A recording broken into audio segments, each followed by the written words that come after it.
Мисалы, кезекте турган ошол 4%, 8%дык жарандар булар ошо $750 алышат, чарчы метр. 50%дыктардыкы өзгөрүшү мүмкүн турбайбы баалар? Ошондой болобу? Бул жанагы 4 менен 8%дыктар булар кайсыл жерде жайгашканынан көз каранды эмес.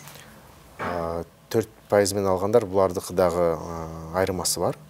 Анткени деген бул жакта дагы ошо рыноктун өзгөчөлүгүнө дагы карап айырмасы бар. Бирок үлүштүк курулуш менен эгерде салыштырсак, кезеги менен алган жарандардын баасы кыйла арзан. Мисалы үчүн ошол эле өзүңөргө белгилүү Айтматова 102 дарегинде президентибиз Садыргүл Жапаров өзү катышкан тапшыруу аземинде. Ошол жактан дагы аныкталган. Ал жактын баасы 850 деп, кезекте турган жарандар үчүн 850 деп аныкталып койгон. Үлүштүк курулуш менен алгандар, алардын баасы ал жакта кыйла жогору. Канча?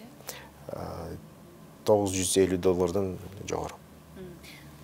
Ушул жакта жанагы ынтымак комплекси курулуп атат, ошонун баасы жогорку баасы $1400 деп айтылган эле. Ошол кимдер алат $1400? $1400 менен бул үлүштүк курулуш менен алышат биздин жарандарыбыз. Бул үлүштүк курулушка жөн эле сырттан келген жаран ала албайт. Бул программадагы ушу үлүштүк курулуш деген ошол эле биздин муктаж болгон жарандарга каралган. Ошол эле биздин сырт жакта жүргөн, биздин эмгек миграцияда жүргөн биздин мекендештерибиз.